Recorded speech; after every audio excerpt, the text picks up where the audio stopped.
Ok, buenas noches. Les vamos a presentar nuestra opinión legal sobre el caso de Enigma y Mochales. El grupo está conformado por Laura Arguedas, Nicole Boca, Génesis Jiménez, Fernanda Mora y mi persona, Steven Pérez. Para entrar un poco en contexto y entender de qué trata el caso de manera muy resumida, el caso hace referencia a una empresa panameña llamada Enigma, que descubre que la empresa Mochales que contrató para que gestionara su hotel estaba realizando actos irregulares como la doble facturación, y es de esta forma que toma cartas en el asunto para poder evitar cualquier problema y poder solucionarlo. Cabe destacar que desde el tercer mes de operación de Mochales en el hotel, Enigma había detectado que esa empresa estaba realizando doble facturación en los servicios que cobraban, pero nunca realizó una queja o una acción al respecto. Entonces, teniendo ya en cuenta un poco de lo que es el caso, se procede entonces a realizar el análisis y el desarrollo del modelo CREAC para poder conocer qué regulaciones puede tomar en cuenta Enigma para la resolución del conflicto. Como primera conclusión, consideramos que el caso debería llevarse a arbitraje. Esto después de que, bueno, saliera a la luz de que la empresa Mochales estaba realizando actividades irregulares y Enigma, conociendo este antecedente, no realizó nada al respecto en un plazo prudente. Se considera que llevar el caso a arbitraje es la mejor opción, esto bajo el reglamento de la Corte Civil y Mercantil, así como los principios UNIDROIT para solucionar este conflicto. En cuanto a las reglas, bueno, mencionaré nada más los artículos a tomar en cuenta para el caso. Después, ya en lo que viene siendo explicación, se abordarán con más detalle. Entonces, bueno, siendo así, los artículos que se tomaron en cuenta con respecto a la Corte Civil y Mercantil son aquellos relacionados con el alcance, aplicación e interpretación del reglamento, así también como el inicio de arbitraje, sede de arbitraje, normas jurídicas aplicables a la controversia y lo que viene siendo gestión de las actuaciones arbitrales. Por otro lado, lo que viene siendo principios UNIDROIT, los artículos que se utilizaron son aquellos relacionados con los plazos, también con lo que viene siendo definición del incumplimiento, interferencia de la otra parte, efectos generales de la resolución, predecibilidad del daño y por último el artículo relacionado con el pago estipulado para el incumplimiento.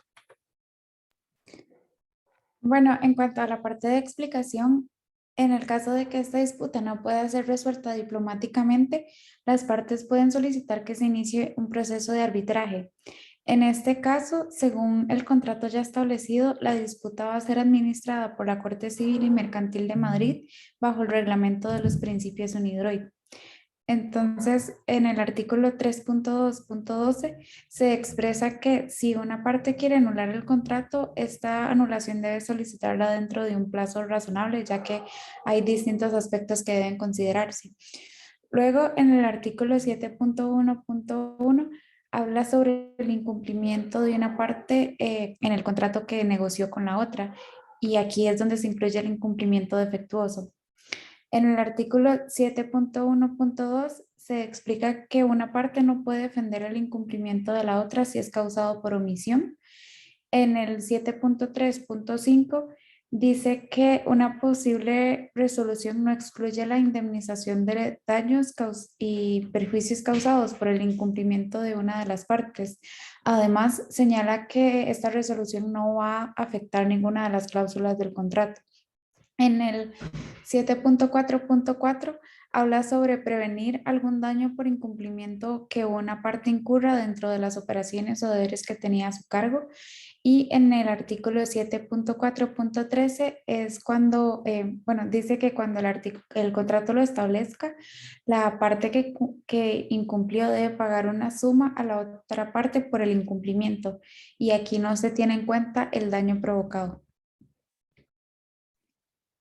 Bueno, en temas de aplicación de los artículos del CIMA, en este caso surgió un desacuerdo ya que la empresa Enigma estaba disgustada con la empresa Mochales debido a que ésta estaba realizando prácticas de doble facturación, por lo que, como se establece en el contrato, en caso de que las partes soliciten el proceso de arbitraje, este será administrado por la Corte Civil y Mercantil de Madrid, con sede en la ciudad de Panamá. En el artículo 3.2.12 de lo que ya serían los principios UNIDROIT, bueno, en este caso se expone que la empresa Enigma estaba consciente de la situación que estaba realizando Mochales de doble facturación, y como el artículo lo establece, Enigma no tenía como ningún derecho de pedir que se anulara el contrato porque no lo hizo dentro del plazo. En el artículo 7.1.1 La forma de aplicar este artículo se puede entender al momento de considerar el hecho que Mochales incumplió de manera defectuosa el contrato debido a que realizó un proceso irregular de doble facturación que no le fue notificado a Enigma. En el artículo 7.1.2, al celebrar el contrato, Mochales omitió el compartir información con Enigma, puesto que tenía conocimiento de que iban a realizar esta doble facturación para que el negocio fuera rentable, acciones que iban contra la política del hotel. Además, en el caso se aprecia que Enigma conocía las prácticas que estaba realizando Mochales y no hizo nada al respecto ni tomó medidas para detenerlas. En el artículo 7.3.5, ante una posible resolución, Enigma tiene el derecho de solicitar a Mochales una indemnización por daños y perjuicios causados por las acciones fraudulentas. Y en caso de que en un futuro ambas empresas quieran seguir operando, este artículo no debe afectar una cláusula del contrato destinado a operar aún después de haber resuelto la disputa.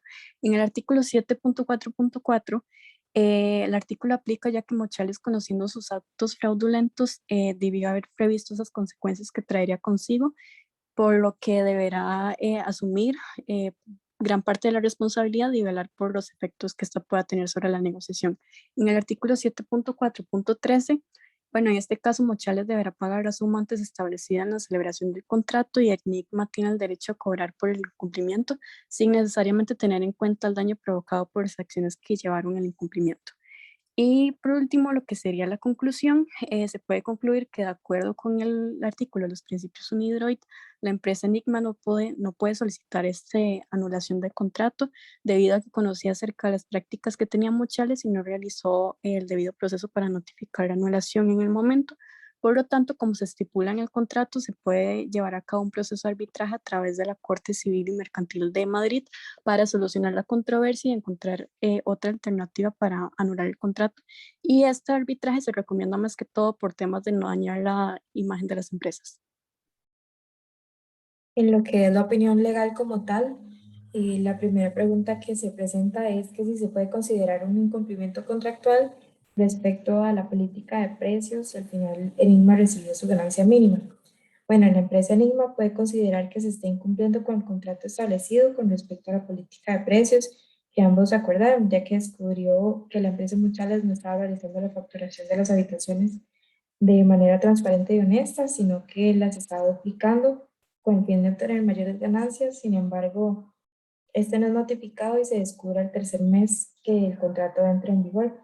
Por lo tanto, Enigma no puede asegurar que el monto recibido fue la ganancia mínima. Es por esa razón que Enigma tomó la medida de notificar a Mochales del incumplimiento contractual que éste está ocasionando, el cual no asume su responsabilidad. Al omitir la notificación de este cambio, Enigma entra en duda de la veracidad de las ganancias recibidas. La otra pregunta que se presenta es que si es posible solicitar la terminación anticipada del contrato por parte de Enigma, dado los escándalos internacionales de Mochales. Bueno, la empresa Enigma puede llevar a cabo la terminación anticipada del contrato de Mochales siempre y cuando logre demostrar ante las autoridades del caso que se ha ocasionado un incumplimiento contractual y que éste se haya visto perjudicado por esas acciones. Dichos escándalos internacionales que acusan a Mochales como una empresa fraudulenta le dan los motivos suficientes a Enigma de desconfiar en que la administración del contrato estipulado no se está aplicando de la manera correcta. En cuanto a la siguiente pregunta, es que si se procediera a la terminación anticipada, lo que corresponde es aplicar una cláusula penal. Bueno, al proceder con la terminación anticipada del contrato entre Enigma y Mochales, corresponde aplicar bueno, la cláusula penal, ya que se presenta un incumplimiento en establecido y una de las partes ya se está viendo afectada, en este caso Enigma. Por lo tanto, puede llevar a cabo un proceso de arbitraje, como lo mencionaron mis compañeras anteriormente, bajo el reglamento del CIMA y además incluir lo que son los principios de NIDROID para la resolución del conflicto. En cuanto a la siguiente pregunta, tenemos en caso de iniciar con el arbitraje internacional, se pueden establecer fundamentos legales que puedan alegar Enigma como estrategia legal. El Enigma puede establecer que se dieron malas prácticas realizadas por Mochales y esto quebrantó los principios de buena fe, También se puede alegar que de manera dolosa la compañía Monchales omitió información relevante, incumpliendo el artículo 3.2.5 de los principios UNIDROIT. Asimismo, la siguiente pregunta menciona si Monchales se va del país, según se sospecha, ¿cuál considera usted que sería el panorama para Enigma y cuáles son sus posibilidades legales? Enigma puede solicitar el resarcimiento por daños y perjuicios, tomando en cuenta el artículo 7.3.1. Asimismo, se puede dar la indemnización, que comprende cualquier pérdida sufrida y cualquier ganancia de las que fue privada, según se mencionan los artículos 7.4.1 y 7.4.2 de los principios UNIDROIT. También la siguiente pregunta dice, ¿pueden indicar qué nivel de éxito podemos tener si elevamos esta situación a un arbitraje internacional y qué costos se debe de considerar? Los beneficios serían simplicidad del procedimiento de resolución de disputas, rapidez, flexibilidad, neutralidad, calidad, confidencialidad y costos predeterminados. Estos costos se conocen desde el inicio del proceso.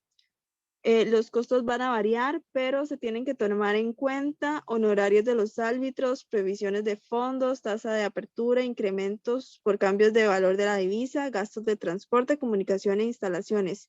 Pueden andar o rondar los 2 millones de euros dependiendo del caso y de lo que esté en el juicio. ¿Qué recomendación podría hacer usted a Enigma para futuros contratos de franquicias hoteleras que llegase a firmar? Por parte del equipo se da una recomendación de un análisis exhaustivo de la empresa a la que se espera incorporar como socio comercial. Esto debido a que un mal manejo administrativo podría afectar la reputación empresarial de la compañía. También Enigma debe establecer los lineamientos específicos que permiten un claro manejo de la franquicia. Esto debido a que si desde el inicio se hubieran establecido los requerimientos y los lineamientos específicos, tal vez se pudo haber evitado el inconveniente que tuvieron con Monchales. De manera de conclusión y las recomendaciones por parte del grupo, bueno, sería delimitar en las cláusulas las responsabilidades que debe tener cada parte, así como la buena asesoría para tener en cuenta las regulaciones necesarias en caso de una controversia. También que la negociación de una franquicia hotelera se ha convertido en una de las soluciones más óptimas para el crecimiento de las empresas. Sin embargo, es importante que las compañías se informen e indaguen sobre las empresas con las cuales realizan negocios, en este caso la franquicia hotelera, esto con el fin de poder saber cómo operan estas y qué procesos realizan. Y por último, bueno, la elaboración de un CREAC resultó muy beneficiosa para poder organizar todos los argumentos de la parte y poder analizar todos los aspectos legales involucrados. Esa sería nuestra presentación. Muchas gracias por su atención.